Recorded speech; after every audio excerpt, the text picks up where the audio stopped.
apa ya, dia tuh kayak pemandi jenazah yang buat di panti-panti, yang buat di jalan-jalan, atau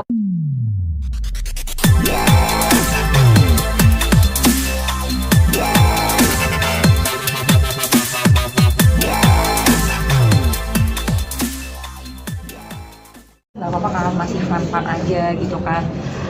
Kayak substansinya aja gitu, tapi sambil mendalami. Tapi ketika aku menjalani syutingnya, karena emang di sini juga ada sisi kehilangannya dan menjadi pemandu jenazah itu sendiri tuh rasanya capek banget, dan aku kayak nggak punya kehidupan lagi gitu selama 3 minggu. Kayak capek banget, kayak nggak punya hidup lagi. Aku bener-bener jadi Lela selama 3 minggu itu gitu. Di film ini lebih capek secara emosional apa fisik? Nah jujur itu ya, aku tuh selalu yakin kalau fisik aku tuh kuat. Tapi jujur di sini fisik aku jadi nggak kuat, mental aku juga jadi nggak kuat. Tapi karena dapatnya itu, jadi aku Inggris aja, karena emang energinya Lela ini tuh dikit gitu. Karena emang capek banget anaknya. Tadi katanya juga mama nggak ngizinin kamu buat workshop sama jenazah langsung tuh kenapa ya? Alasan. Nah itu ya, mungkin kan karena orang tua ya, banyak khawatirnya. Aku juga anak tunggal, makanya dijagain banget kan sama ibuku. Dan Bu Hikmah ini tuh apa ya, dia kayak dari apa ya, dia tuh kayak pemandi jenazah yang buat di panti-panti, yang buat di jalan-jalan, atau buat orang-orang yang udah nggak punya keluarga lagi gitu.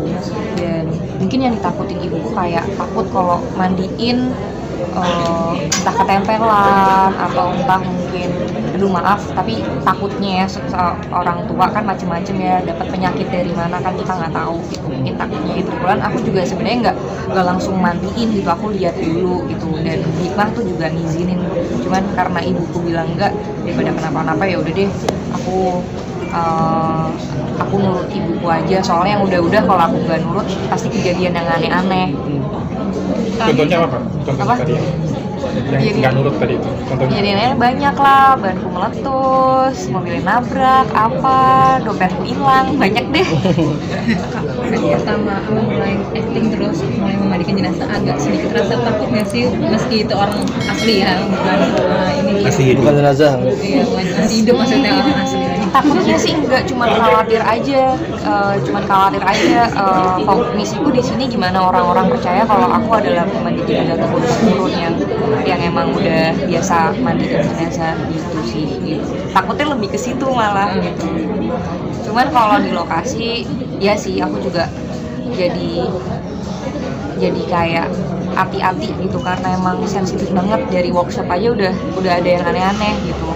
Jadi mungkin juga pikiran aku jadi aneh-aneh karena waktu workshop udah aneh-aneh, jadi agak kesananya hati-hati. Cuman karena sering dipikirin, jadi sering takut sendiri gue.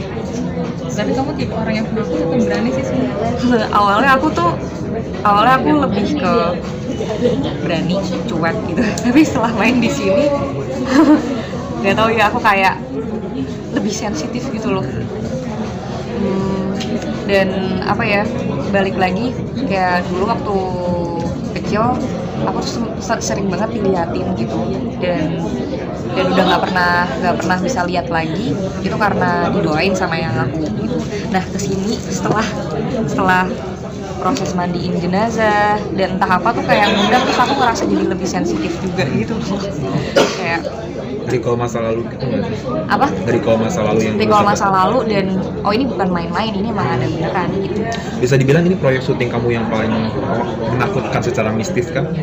Iya, menurut aku ini paling sakral gitu. Kalau yang lain ya udahlah legenda segala macem gitu, horor aja gitu. Kalau ini emang diangkat dari kisah si pemandi jenazah dan emang terjadi.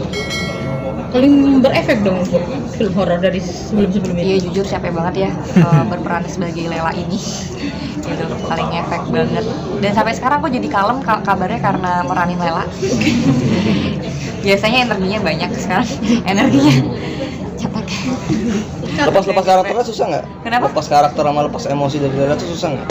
Kalau ngelepas karakter jujur enggak, karena emang karena capek itu aku pengen kayak kalau udah ya udah gitu.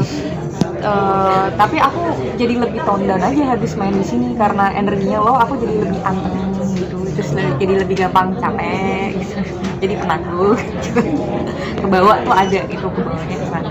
kan sebelumnya sempat bilang kayaknya main horor terakhir deh yang di 2023 ya kalau nggak salah. Terus akhirnya mau memilih ini. Apa sih Kak yang spesial dari film ini sampai akhirnya mau nerima untuk bermain di Permadani? Maaf ya Kak ya. Masuk ke lebih ke fokus Yang ke ini. filmnya aja. Apa sih? Yang spesial aja dari Oke. kenapa mau ngambil ini gitu? Yang spesial karena pertama aku pasti baca skripnya dulu kan, ditawarin sama Kak Ica gitu kan. Premisnya diceritain segala macem, karakternya seperti apa, terus kayak nggak mungkin dong aku kayak menolak mentah-mentah, aku baca dulu skripnya.